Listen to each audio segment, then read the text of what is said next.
Welcome to the Gridiron Unfiltered podcast, powered by Recon Sports, the show where we take a deep dive into the world of sports performance.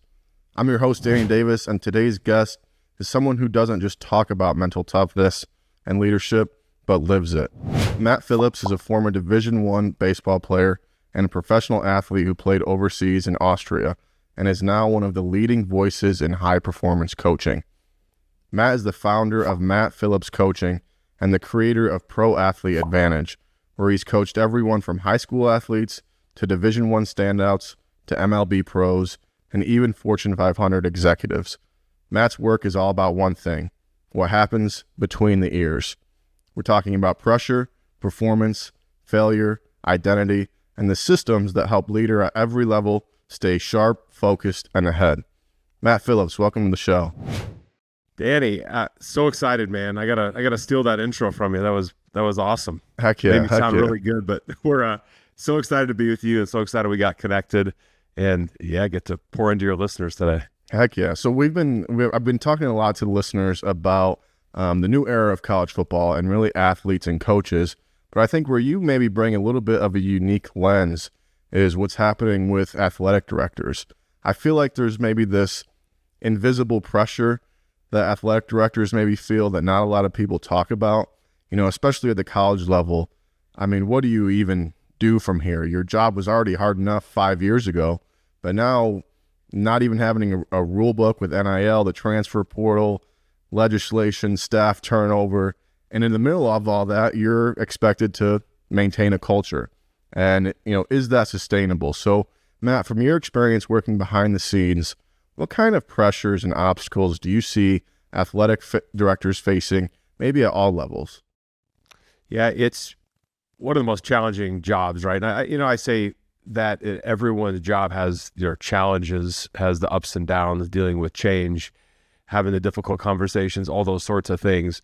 Athletic directors face kind of a unique challenge, right? Because you think about it from, a couple different points of view. One is the interested parties you have to deal with. There are quite a few, right? So you're dealing with the coaches and the staff, you're dealing with administration, those kind of around you. You're also dealing with the student athletes. And then you add in, and something I've seen change over the years is the parental involvement is like next level these days, right? And so collegiately, you're a little more shielded from that typically, parents aren't calling. But guess what? I even talked to collegiate ADs and parents still call. Now, high school level, that's a different animal, right? I mean, you're getting a lot of parental involvement. I'm trying to be nice about it, right, when I say that. So you have all these kind of interested parties, and then just the constant shifts and change of technology, of NIL, that's filtering down to really low levels at this point, right? You're starting to get, youth sports involved in, preparing for NIL deals, depending how good you are, and just the landscape's shifted completely. So, as ADs and as leaders, I think that's why it's more important now than ever that you start taking a step back and making sure you're very clear on the leadership philosophy you have, right? Or your style, whatever. How are you setting expectations for those around you? All the interested parties I mentioned. But then also, how do you have your systems in place where it's in processes where it's trying to simplify the way things are done, right? A lot of times, I think just leaders in general, I've gotten in trouble this way too, where, if we don't have the processes set up and people understand very clearly, this is how things work, this is the technology we use, this is the expectations we've set, then it just makes your life so much harder. So when the change comes, Danny, then you're just if you don't have those things in place, it's tough. Because you're in this constant reactive state, and we've got to shift some of the stuff to proactive, and at least we've set the standards. Now we can focus on whatever legislation is going to change in NIL tomorrow. I mean, you and I could wake up tomorrow, all the listeners, and be like, oh, now something else has shifted because someone said something, did something, and now we got to deal with that. Right. So that's a big focus of mine of we got to get some of these basics in place to be able to create that free space to deal with what's coming our way.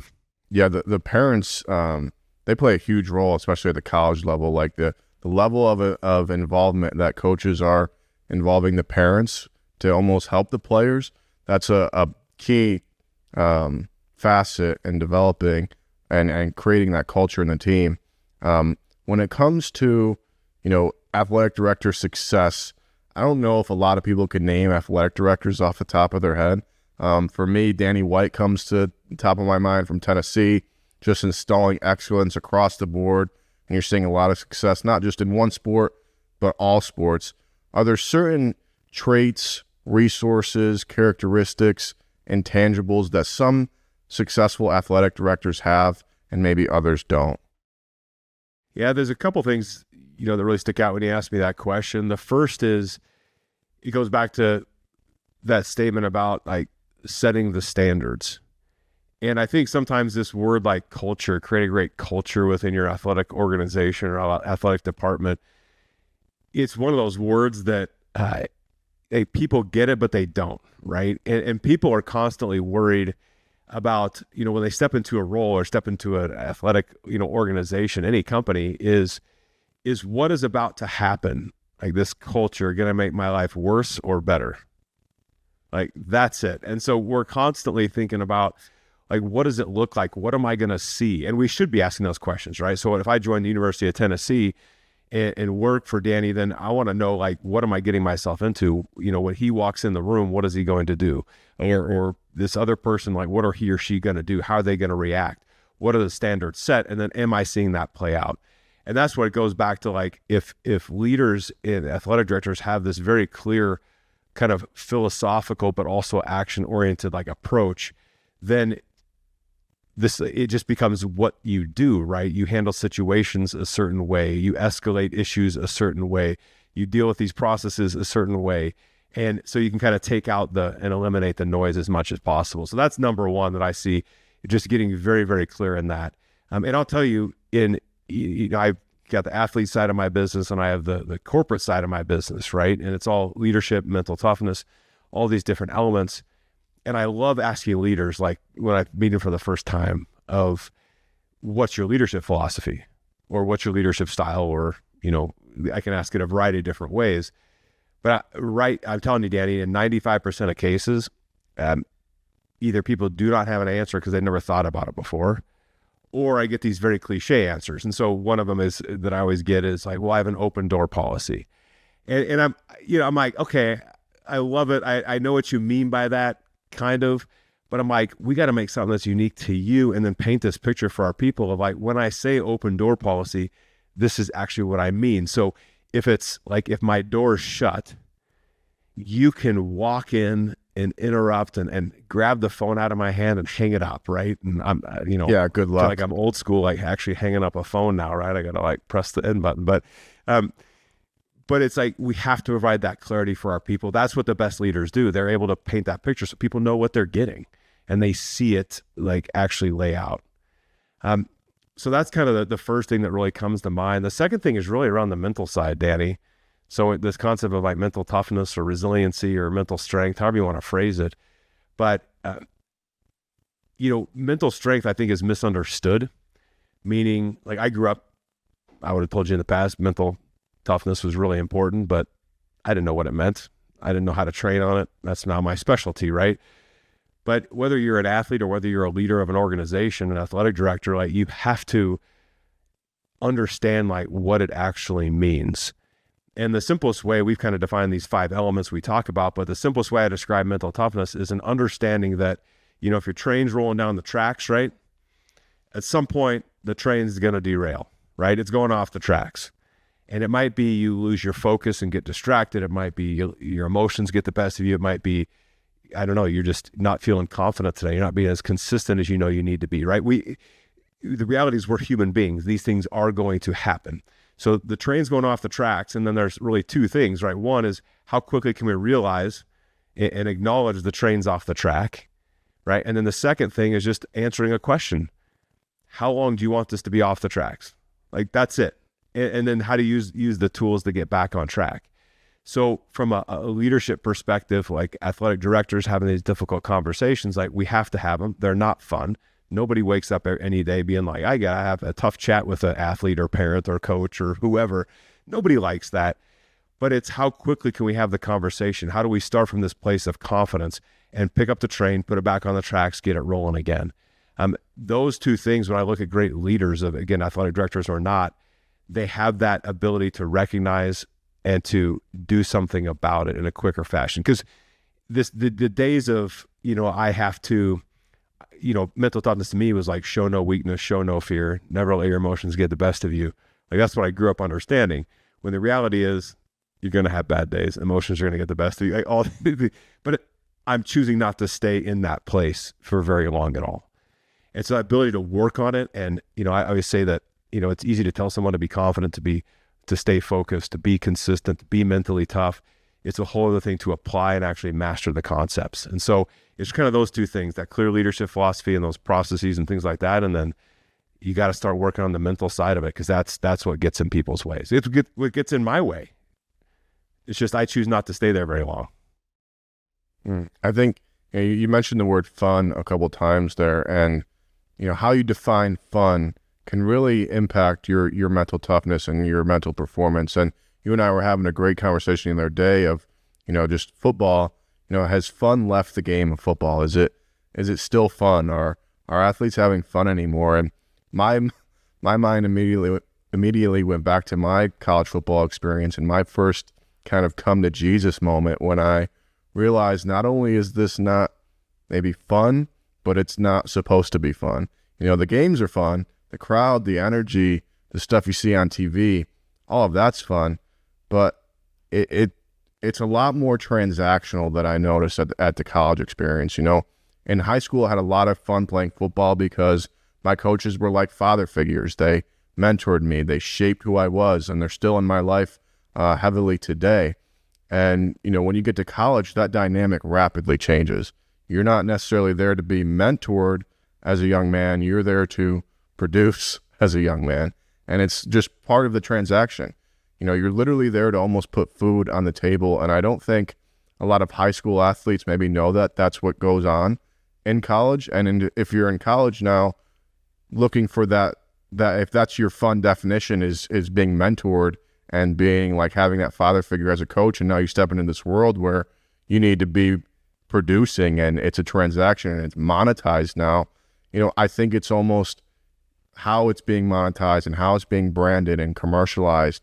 It's almost like at the college level, it's almost not, people don't even care anymore if it's fun. It's, are you producing? So, I was curious, did you ever have a kind of come to Jesus moment in your playing career when you were a Division I athlete of, maybe this is a little bit harder than I thought. Maybe I got to adjust my definition of what fun is a little bit. So I'll tell you a story around this, because my journey was a little bit different. I wasn't your guy who was, recruited by all these, massive schools and stuff like that. And I was recruited by JUCOs. I was thinking about going to the Air Force Academy actually, and had done my visit there and all that stuff. But I just kind of made a decision that I was going to go to Creighton University. And the reason I chose Creighton University, even though they didn't recruit me, they didn't know who Matt Phillips was. They probably could have cared less who I was, right? But I was just kind of another name or number. And but we have a family history at Creighton. So my mom went there. I had two uncles go there. My sister was there at the time I was deciding where to go. And education was important to me. And so I just, in my mind, Danny, I was like, well, I'll just go to Creighton. I'll play D1 baseball, and that's that, right? The naivete that I think you have to carry a little bit with you in the, starting a business, or not naive, like you just have to be kind of glass half full. Let's go do it, right? Yep. And so I went off to Creighton and, walked on and did the 2 days of tryouts that they did. And I'm not sure what they do these days, but we had 2 days of tryouts, and I was called into the coach's office. And, there's all these moments in our lives that are defining, right? And for me, as I'm sitting there talking about how I did in the tryouts and kind of what next steps were, I pretty much stopped listening after 20 seconds of the coaches talking, because they had told me I was cut and my baseball career was done. And, I won't get into too much of it, but sometimes as athletes, we get wrapped up in athletic directors, business people, like whatever labels we put on ourselves, whatever identity we attach to ourselves. As soon as it's taken, like, that's tough, right? And in 20 seconds or less, that was taken from me. And I went through a pretty tough time. started drinking, more than I should. Grades started to go down, like all this stuff. And I'm so thankful that about 2 months into this kind of behavior, I was in a political science class, and a professor handed me back a paper with a big red C grade written on it. And I don't know why, Danny, but that was my trigger. I remember where I was sitting. I remember what I was wearing. And I made this decision. I said, I'm not drinking from here on out. I'm going to redefine who I am. I'm going to get the train back on the track, if you will, right? I said it differently back then. And started doing intramural sports, lifting 5 days a week, and really started to get engaged in school and in clubs and all these different things. Anyway, long story short, freshman year ends up being a really good year for me. Had a lot of fun. And then I returned to Creighton sophomore year because I'm going for education, right? Just doing my thing. And this friend of mine named Eric Groen, he leans over to me the first day of class. And Eric, for context, had tried out with me the year before, and he had actually made the team. Okay. So he was returning to the baseball team. But he leans over to me in class and he says, Matt, you need to try out again. And I'm like, Eric, I haven't touched the ball in a year. Like, I don't really want to go through that again. So I'm like, no, thanks. Every day he would lean over and tell me, you need to try out again. You need to try out again, like over and over and over again. And I got to a point where in my mind, I'm like, what is the worst thing they're going to do to me? Like, cut me? Been there, done that, right? I unfortunately have that experience, but I was different. I had grown. And so I'm like, well, what the heck? So my best friend on the team was the second baseman. He took me down to the cages. I hit twice, went and tried out, went into the coach's office after those 2 days. I again stopped listening after about 20 seconds because they told me that I hadn't made the team yet. And I was like, yet? Like, what? This is different. And they're like, we still want to evaluate you. They'd remembered me from the year before. I put on like 25 pounds of pure muscle.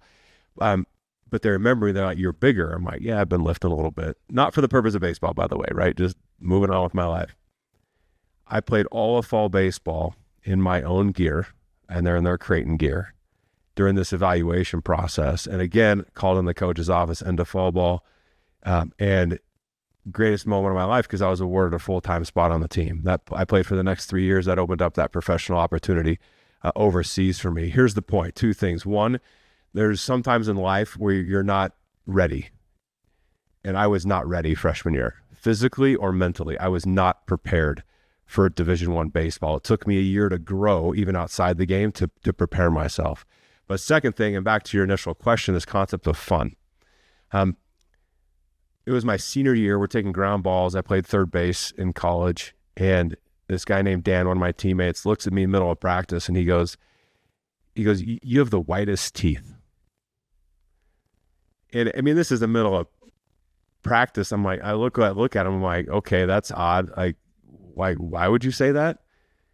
And he said, well, I noticed because you're smiling all the time.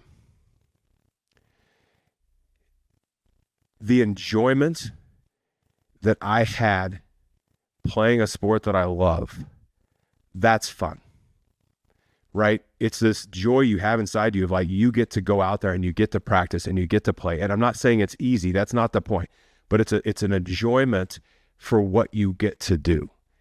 And I think this fun is misconstrued. Like we get to, do what we want when we want, and coaches think fun is messing around and jacking around. It's like, no. Fun is from an individual perspective, just the joy of the sport, the joy of the game, the joy of the process. And the reality was I forgot that. My senior high school, as I went into tryouts, I forgot that. And it became this pressure and I got to do all this stuff. So when I got that opportunity that sophomore year, because these opportunities, ADs, business leaders, athletes, whoever's listening right now, whatever you're doing right now is an amazing opportunity if you choose it to see it that way. And you have to find the joy in it. And you have to find the energy in it. And that means you have to work, right? And you got to work hard.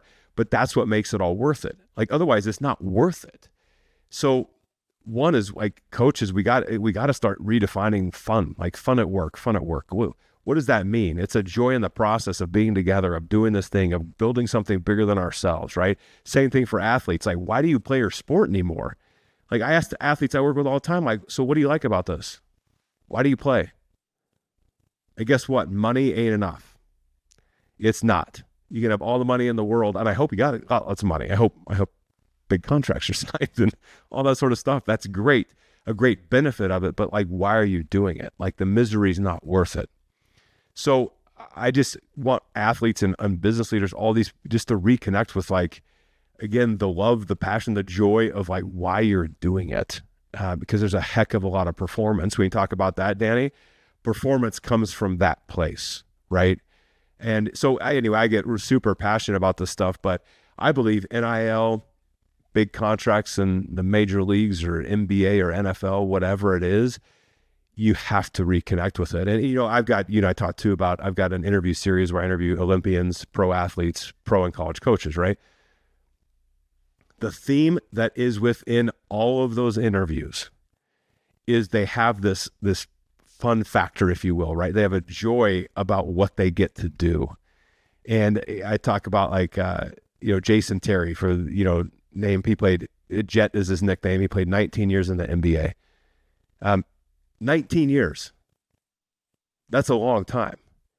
And I don't know what his total, value of contracts he earned over the 19 years, but I imagine he did okay, right? Financially. I imagine he did okay. But not once did Jet, when I interviewed him, talk about the money. He talked about how he loved the game of basketball. He loved the X's and O's. He loved breaking down game film to figure out how to beat that team or how to improve his game. He loved when he landed in a city at midnight to grab the basketballs, go to the gym, and make his hundreds of shots so that he was prepared for the next day. There was a joy about what he got to do, and hard. And he lost a couple championships, but he won one, right? Won an NCAA championship. So there's this, but every person I talked to talked about this joy in kind of what they get to do. Sometimes I think we say like, oh, like have joy in the process. I'm like, well, you have to have a joy in what you do. And the process is kind of part of that, but like, why do you do it in the first place? I mean, I thought business people all the time about this, Danny. I'm super passionate. I haven't stopped talking for the last 5 minutes, but no, I love it. I think, I think this really starts at the high school level, and it's like defining that fun. Because if you're in high school and your definition of fun and playing sports is, oh, I want to make it to the league, or I want to, go get an NIL scholarship or NIL deal in college, like that's not what it's about. And, if you look at historically why, you take football for an example, why football is such a big thing. Right after World War II, we were just coming out of the World War, and the government was like, is World War III around the corner? We got to stay ready. And that's where you saw the big influx into public schools playing high school football, because that was like what they needed to do to get ready for life. And it was never supposed to be this pipeline to the NFL or the pipeline to the league. It was literally there to get you ready for life and to be this, anything that life throws at you, you can handle now. And yes, football's playing fun, or any sport that you're playing is fun.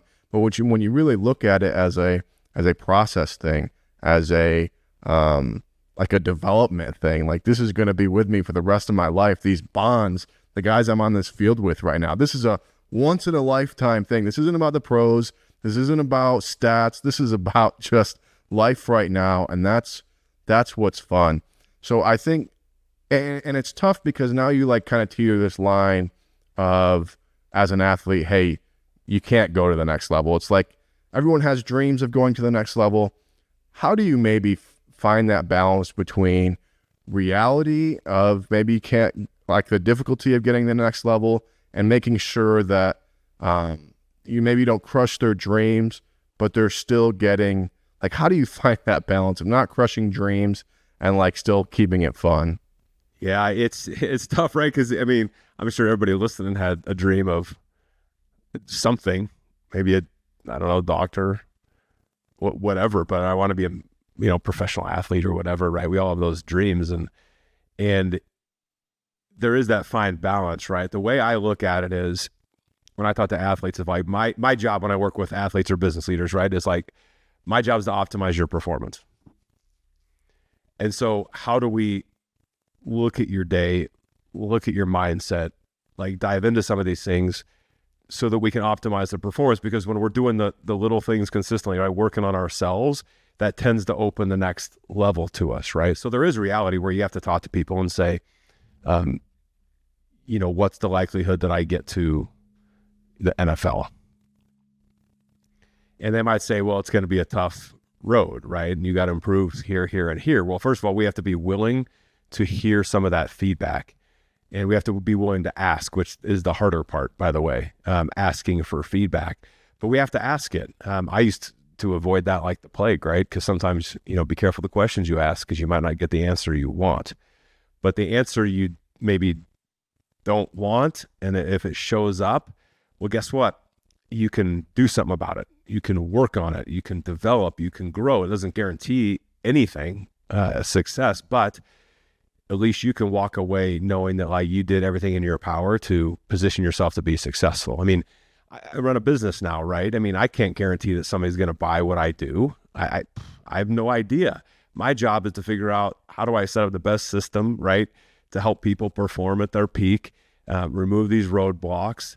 And I hope that budgets line up and they have time to do it. I don't know, whatever the objections are. And then we get a shot and we get to do some really cool things together. But I got plenty of examples of companies saying, man, we really want to work with you, but we don't have the budget. Well, I can't really do much about that now, right? I can stay in touch with them over the years, and I can share some amazing stories of one of my longest tenured clients. Took me 7 years to get in. 7.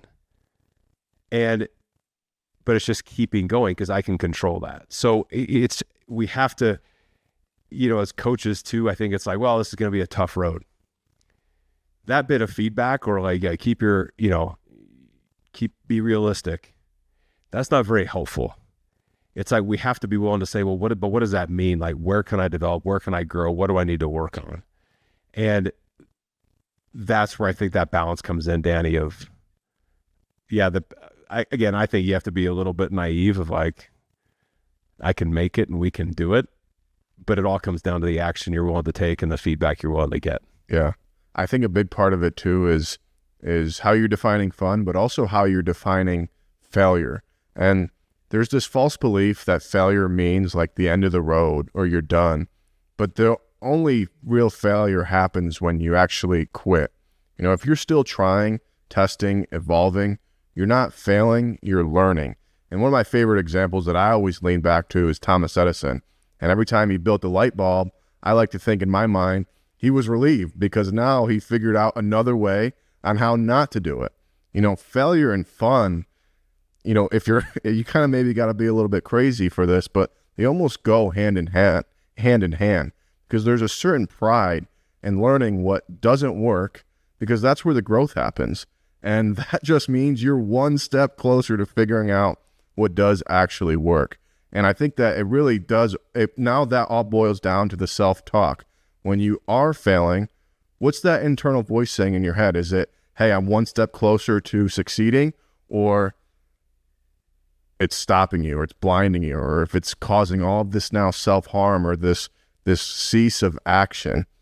Matt, how can athletes, or just maybe even people in general, reshape maybe that voice in their head, or maybe reshape how they think about failure? Everybody needs to understand how powerful they are. And the power you have within you can be used for good or evil. It can show the opportunity or show you the dumpster. There's this one particular part of the brain that everyone listening, you have to understand this. I don't care what you do. This is personal life, professional life, it applies to everything. But this one part of your brain called the reticular activating system. I don't know if you've heard of that, Danny, or not. So it sits right at the base of your brain, and it's the filter between the subconscious and conscious mind. Okay, so a little science lesson for everybody here. I find this fascinating. Like, you are way more powerful than you think. And sometimes we're like, well, that negative self-talk really isn't hurting me. Here's why it is. So the subconscious mind, just a little context, brings in all sorts of data, right? So you and I, Danny, right now, everybody listening, there's lots of stuff coming in our brain right now that we're not consciously aware of.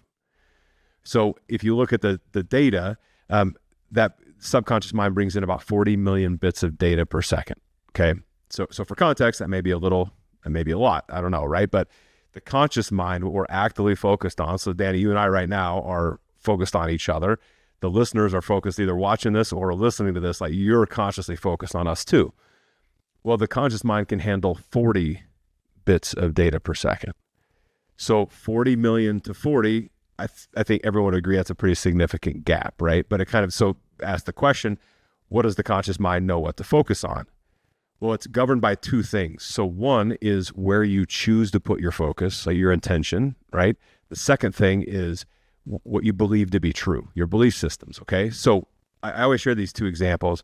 I imagine that you purchased a car at some point, Danny, in your life, new or used, doesn't matter. I purchased used. Okay, so perfect example, right? Some shares a used Ferrari, Lambo, something like that. So we'll see what's at, right? But think back to this, and everyone listening, like think back to when you've purchased a car in the past, right? And if maybe you've had a similar experience, but typically the way it goes is like you pick out the type of car you want before you buy it, like in most cases, right? And then you start searching around for it, and maybe you purchase the car. But when you make that decision of like, I want whatever car, and think back, what do you start seeing everywhere?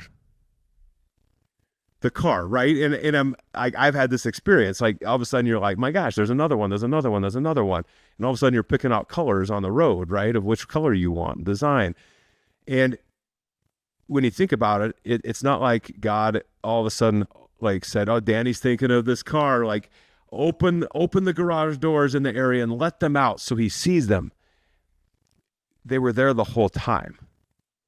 It's just you told your brain to filter through all this stuff, all the cars on the road, and show you to your conscious mind, bring it forward. So we have to be so careful where we put our focus, right? The second example I always use is I grew up, I don't know if this is a Colorado thing. I'm born in Colorado, now reside back here in Colorado, lived a couple other places, but I don't know if it's a Colorado saying or not, but I grew up with this saying that bad things happen in threes. Did you have that one, Danny, or a variation? You've heard, okay. So, in years back, I'd be walking around the house and something silly would happen, right? Like I'd stub my toe on a chair, and then I'd be like, oh crap, first bad thing happened. Where's number 2? Where's number 3, right? And then after the third thing happened, whatever it was, big or small, I'm like, whew, thank goodness that's over.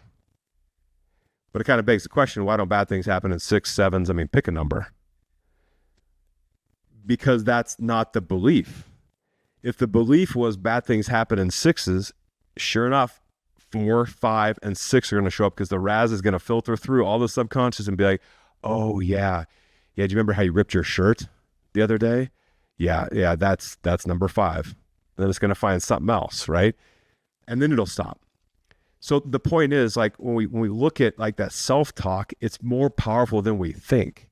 So if I sit there all day long and say, well, let's talk from an athlete perspective. If I say practice sucks, the brain is going to filter through all the stuff and it's going to show you the suck. Because it's not emotional. It's not like, I don't want Matt to feel bad. And, I want him to see the good. It's not sitting there assessing it. It's going to show you the crap. From a leadership perspective, if I sit there and say, leading people is painful, what do you think is going to show up? The pain, because the brain's just doing what you're telling it to do and showing you the information. You're like, well, that was painful. That was painful. That was painful. It's like, so the point with this stuff is like, we have to start paying attention to our thoughts and our beliefs, right? And the ones that aren't serving us, we have this power to change them. We have this power to shift them and those around us as well. And so if I'm sitting there saying that, whatever negative self-talk's going on, like this will never happen, that's not possible, that the brain's going to show you the roadblock, right? But we can shift it to be like, you know what? I don't know what the right answer is now. I don't know what the next step is. I can't see the opportunity right now because I'm overwhelmed right now. But brain, Raz, go to work. Show me something good. Show me the next step. Show me the positive. Show me I kid you not, the brain will go to work for you. It'll go to work for you. I remember super businessy specific, but this is a couple of years ago. I had to fire a marketing firm that I was using and it just wasn't working well. And then I don't know if anybody else, I don't know if you do this, Danny, but I have what I call my Matt Phillips pity parties. So I don't know if you have the Danny Davis. Sometimes. Maybe you call them the D squared, pity party or something like that. But I started going down this place, and I remember I was sitting down, right? I'm standing up now in the office, but I was sitting down, and I start my pity party, and I'm like, man, how am I going to find another marketing firm? And I don't know anybody in marketing, and it's such a painful process, and these people don't know what they're doing, and I'm going down this path, which is natural. But again, when you talk about leadership and mental toughness, right? The quicker we can catch ourselves, the better off we are. And so I caught myself after like 60 seconds of my pity party, right? I allowed it for 60 seconds, but I stood up in the office, as ridiculous as this sounds. And I said out loud, I said, Raz, I need your help. There's got to be someone I know who is either in marketing or who has access to marketing firms that I'm just not seeing right now. And I just can't see it. So I said, go to work. And then I sat back down and I'm typing on my computer doing God knows what. And I kid you not, 60 seconds later, this name pops in my head. This guy named Kelly Reedy, who no one's ever heard of on here, most likely. But he's one of my one-on-one coaching clients. Guess what Kelly does for a living? Marketing. The dude was staring me right in the face, and I could not see him. So again, I had to ask my brain, my Raz, to show me the opportunity, show me the person, show me the next step. And it showed me the next step. And you won't always necessarily have this like perfect scenario for me. By the way, I never worked with Kelly. He referred somebody to someone else, but I called him. But it's just that power we have, man. It's not this woo-woo, like think positive and great things will happen and gotta go to work. I believe that, right? I'm a Christian guy, so I believe in that faith, like type thing. But I'm also going to leverage what I've been blessed with, that brain, to like, I'm going to learn to leverage it. So that's where negative self-talk gets us. It can be detrimental. Because if you tell yourself you suck, I don't really think you do, but the brain's going to show you the different ways you do. And we got to stop it in the tracks. Before we jump back into the show, a quick shout out to one of our proud sponsors, Gardner Roofing. If you're looking for a roofer you can trust, Gardner Roofing has been Colorado's go-to team since 1998. They're family owned, built on integrity, and they treat every roof like it's their own. Whether it's repairs, a full replacement, or just a free inspection, Gardner Roofing is the name Colorado trusts. Check them out at gardnerroofs.com or give them a call at 303-332-6224. Gardner Roofing, their family has your family covered. You said something that was phenomenal. Like that is, I've been doing a lot of research and learning, trying to learn more. Things like what you just said there, the Joe Dispenzas of the world, Tony Robbins, Dave Blanchards, and is this? You said we have like this natural way of thinking, of like we're looking for the bad, and I think that is true. But I also think a big part of it is the school system and how we're taught to think. And when you look at the K through 12 system right now, we're stuck in this model that was built to produce factory workers. It was designed for a world where people were going to go sit on an assembly line, make car parts. That was for a system, follow instructions, don't ask questions, stay in your lane, right? But we're so far past that as a society, with AI, not even just the technologies, but just our awareness and our knowledge and what we know things, just like what you said right there of the science behind it and the brain behind it.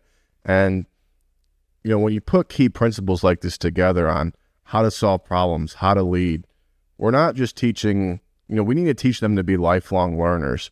And we need to teach them to not just follow a script, but to make sure that they are asking questions in life and being able to solve problems. And when they see this negative, they're able to identify maybe this negative thought process.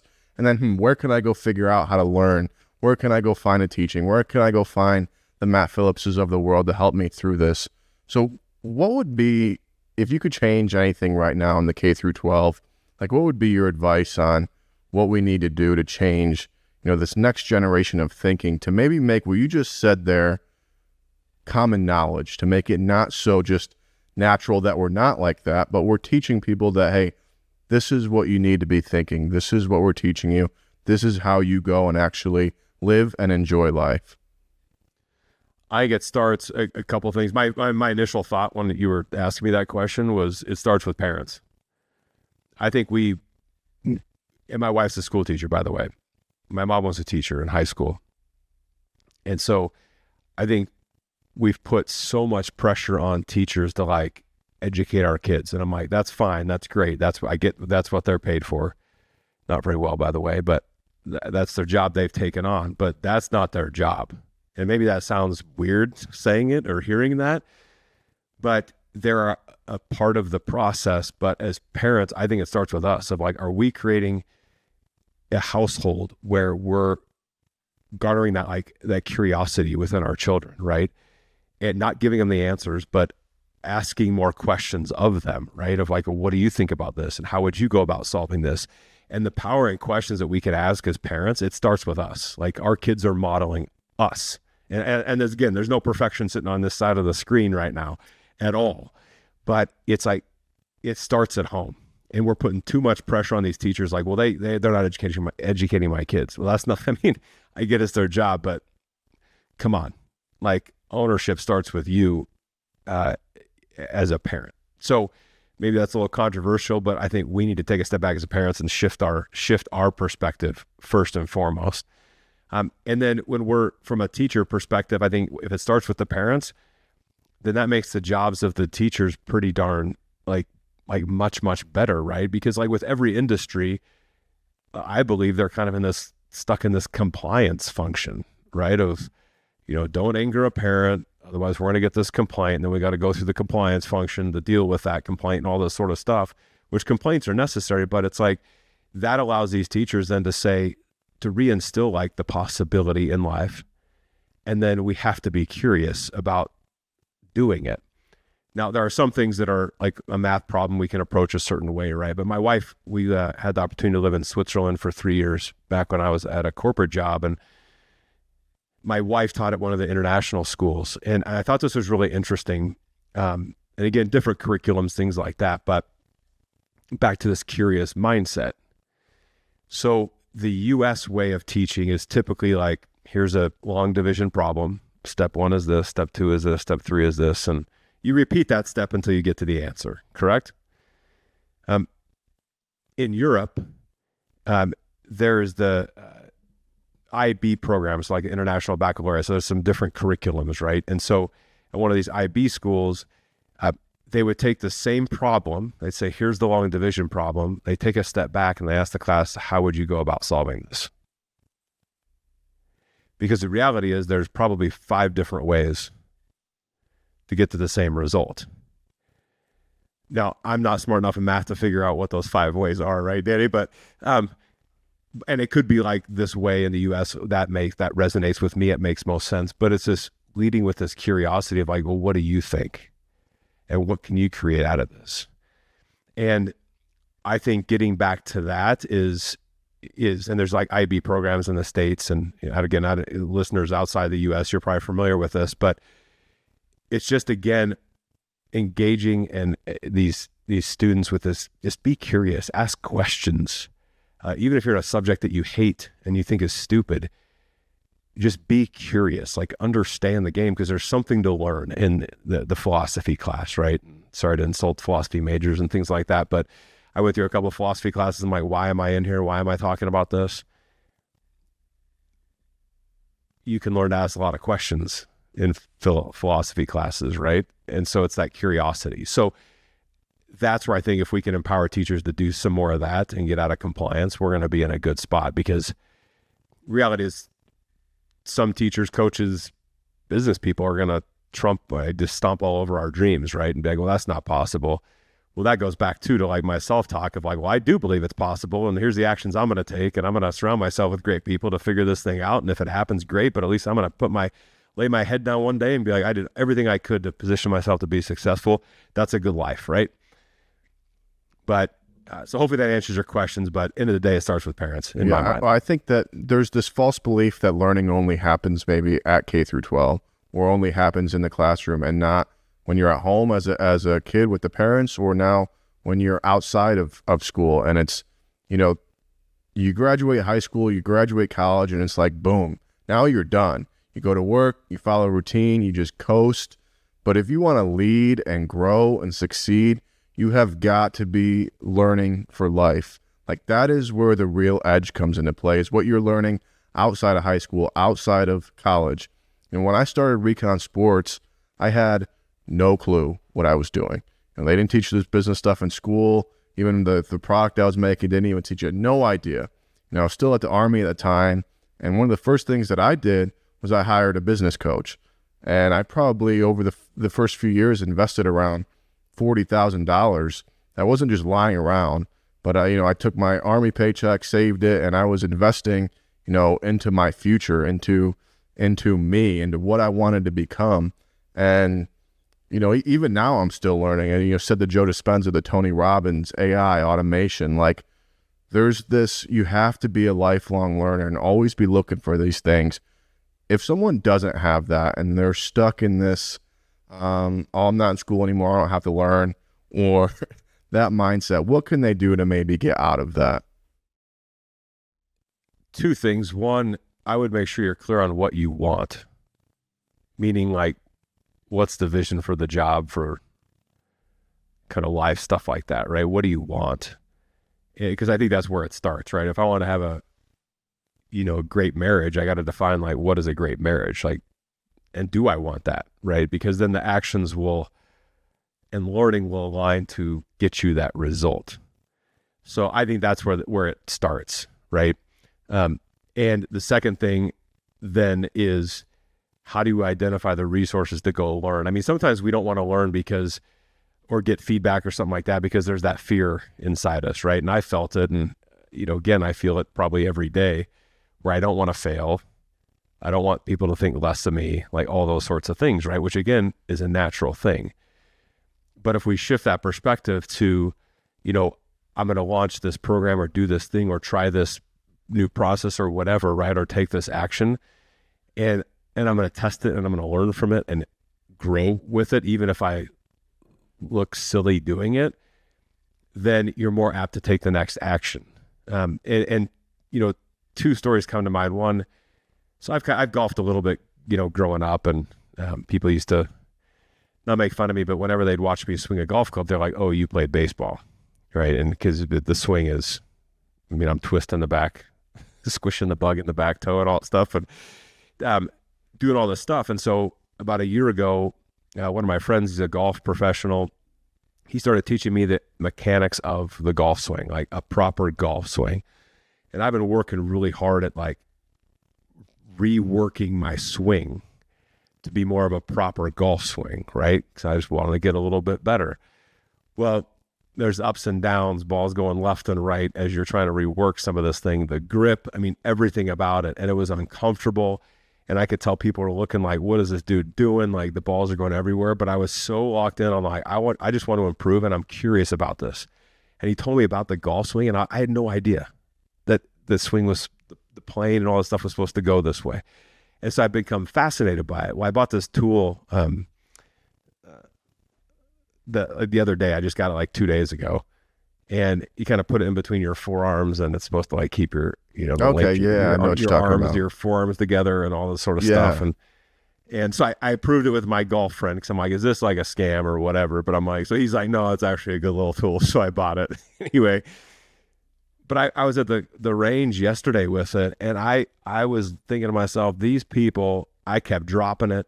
I must have looked so awkward. It's this random green foamy thing in between my arms, and people are probably like, what is this guy doing? But again, it's fighting through, like, man, I can learn something from this. And I watched the videos, and I was trying it, and I was curious. And at some point, I'm like, I don't really care what they think.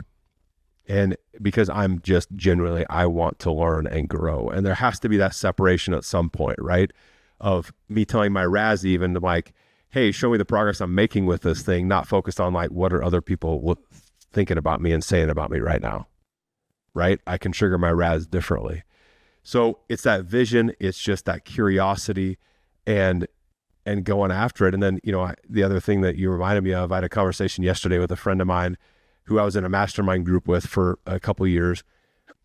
And I called him, and I'm like, hey man, I need your perspective, because I'm trying to do this create this new like lead magnet for the business to get emails of athletic directors, funny enough, and club owners. And I called him. I said, man, I need your help because you're really good at this. And completely different business, by the way, completely different business. But I'm like, man, you're really good at this. So can we spitball ideas? And I see that as learning of like, I'm going to learn from this guy and climb in his head a little bit to understand how he does things and how he views my business. I mean, how interesting will this conversation be?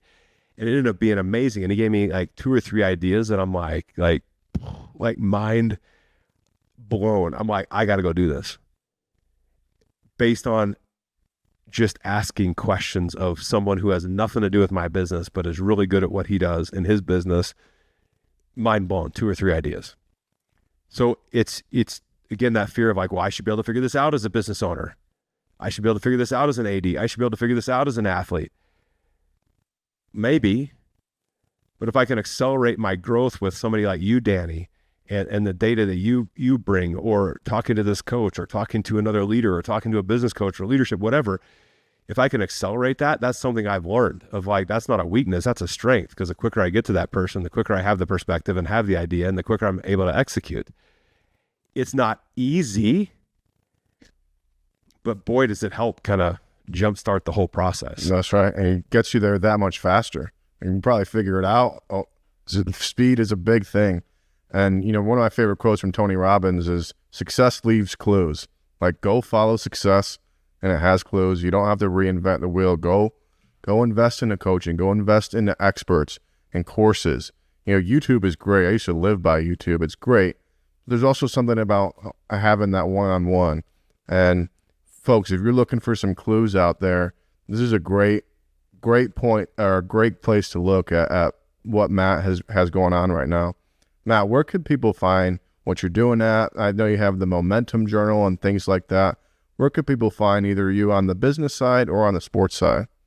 Yeah, and I appreciate you asking that. And, thanks for being able to talk about this. And, if you're a corporate leader, if you're a business owner and looking for help, head over. The easiest way is go to mattphillipscoaching.com. That's the corporate side of the business. And you can connect with us there and see kind of what we do from coaching and workshops and things of that nature, right? And we infuse not only leadership topics of like how to really kind of shift to that proactive side of things and make sure your leadership philosophy set and all that sort of stuff, but we also add in and integrate the mental side, right? Because that's, again, the toughest part. Like, how do we accelerate the difficult conversations? And, if you're in sales, I always say, like, I'm not going to help you with what to say when you pick up the phone. I'm going to help you actually pick up the phones. And there's a big difference, right? So, on the corporate side and business side, you head there and connect with us. And then on the athlete side, again, athletic directors, club owners, and then, coaches as well, and athletes, we head over to proathleteadvantage.com, and you'll see a link to the interview series. So if nothing else, please subscribe to the YouTube channel and check that out. But again, I do a lot of one-on-one coaching with athletes. And then the biggest thing we do is what we call our ultimate student athlete leadership program. So we've actually built this program around the mental toughness side, kind of this plug and play model that coaches run with their teams. So if you're a varsity coach, you run it with your varsity team. U15 soccer coach, run it with your U15 soccer team, right? But it's for every sport, just these 12 modules to actually help the athletes apply and master the mental game. And by the way, there's no prep for you as a coach. It's just print the handouts, open the video, press play. Pretty darn simple. So anyway, those are the 2 ways to connect with us.